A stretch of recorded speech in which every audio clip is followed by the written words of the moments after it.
नमस्कार दोस्तों, आपका स्पिरिचुअलिटी कॉर्नर पे स्वागत है। मैं उम्मीद करता हूँ कि आप जहाँ कहीं भी होंगे स्वस्थ और खुश होंगे। आज हम गौतम बुद्ध के गृह त्याग के बारे में जानेंगे। उम्मीद करता हूँ आपको वीडियो पसंद आए।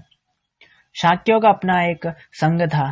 20 वर्ष की आयु होने पर सिद्धार्थ संघ से जुड़ गए। सिद्धार्थ को शाक्य संघ का सदस्य बने 8 साल बीत चुके थे। वे संघ के बड़े वफादार और दृढ़ सदस्य थे। सिद्धार्थ की सदस्यता के 8वें वर्ष में एक ऐसी घटना घटी जो सिद्धार्थ के परिवार के लिए दुर्घटना बन गई और उनके लिए जीवन मरण का प्रश्न। यह दुखद प्रकरण इस प्रकार आरंभ हुआ। शाक्यों के राज्य से सटा हुआ कोलियों का राज्य था। रोहिणी नदी दोनों राज्यों की विभाजक रेखा थी। शाक्यों और कोलियों दोनों ही रोहिणी नदी के पानी से अपना खेत सींचते थे। हर बार उनका आपस में विवाद होता था कि नदी के जल को कौन कितना इस्तेमाल करेगा। यह विवाद कभी कभी झगड़ों में भी तब्दील हो जाता था।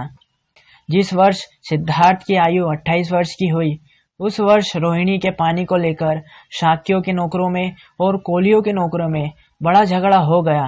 जब शाक्यों और कोलियों को पता लगा तो उन्होंने सोचा कि इस प्रश्न का उत्तर युद्ध ही है।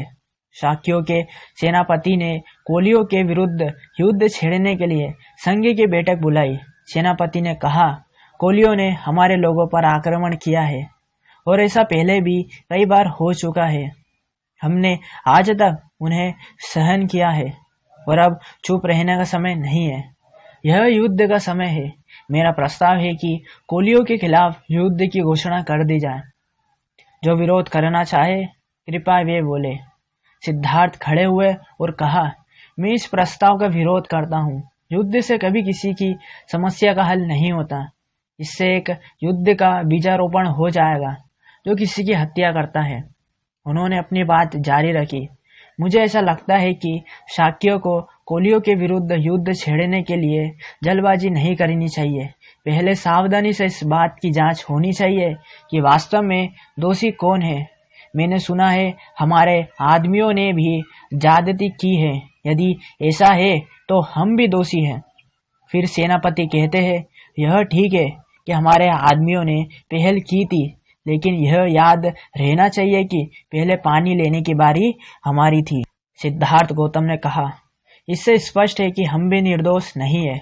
इसलिए मेरा प्रस्ताव है कि हम अपने 2 आदमी चुने और कोलियों से भी कहा जाए कि तुम भी तुम्हारे 2 आदमी चुनो और फिर यह चारों मिलकर एक 5वां आदमी चुने और यह 5 आदमी मिलकर झगड़ा निपटा लें। सेनापति ने विरोध किया और कहा, कोलियों को कड़ा सबक सिखाना पड़ेगा। युद्ध ही अंतिम रास्ता है।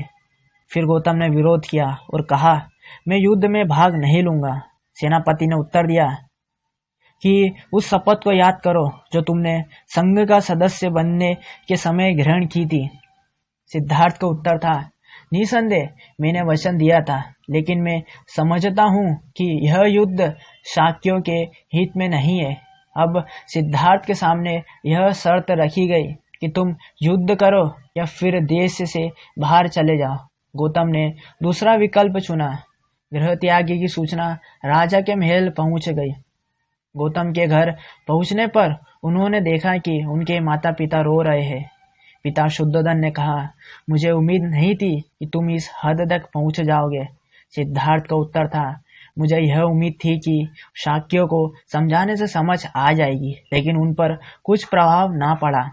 लेकिन मैं आशा करता हूं कि इतना तो आप समझते ही होंगे। मैंने परिस्थिति को अधिक समझा और मैं न्याय और सत्य के रास्ते से विचलित नहीं हुआ। शुद्धोधन बोले, तुम्हारे बिना हम क्या करेंगे? सारा परिवार भी परित्याग कर देश से बाहर जाएगा। रोती हुई माँ प्रजापति बोली, तुम हम सबको इस प्रकार छोड़कर कैसे जा सकते हो?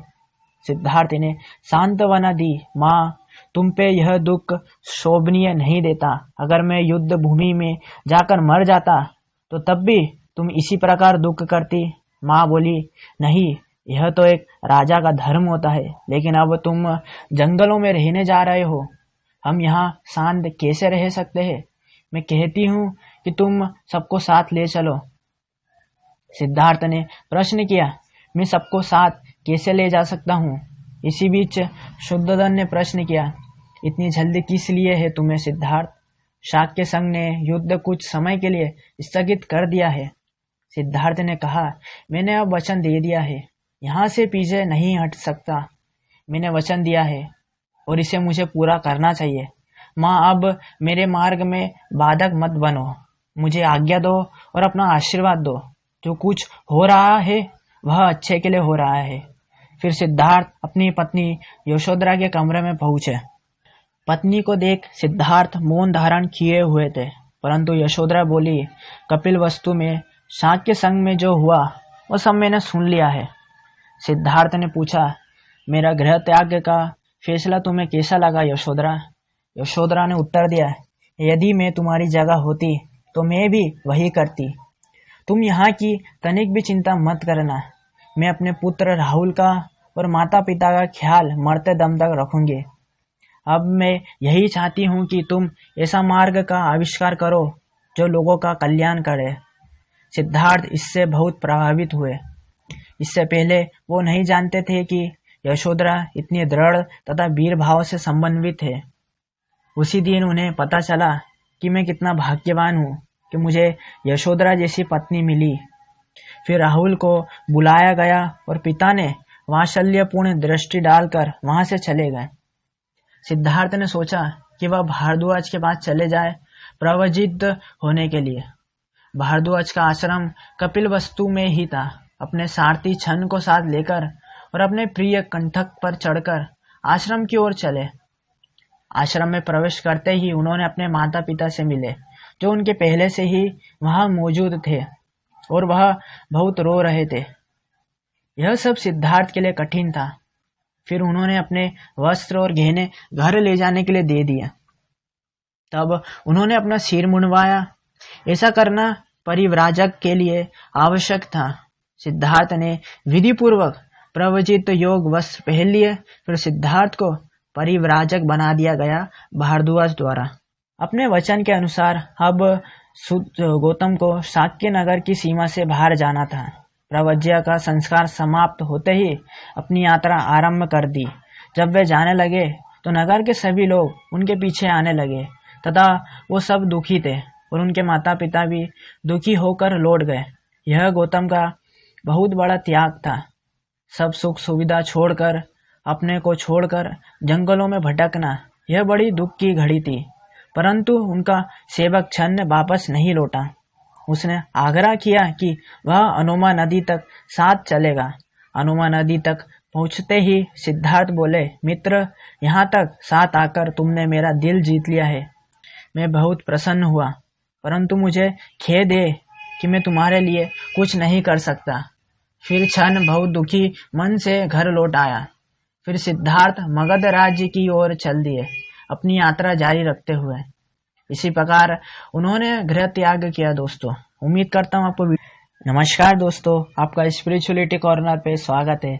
मैं उम्मीद करता हूँ कि आप जहाँ कहीं भी होंगे स्वस्थ और खुश होंगे।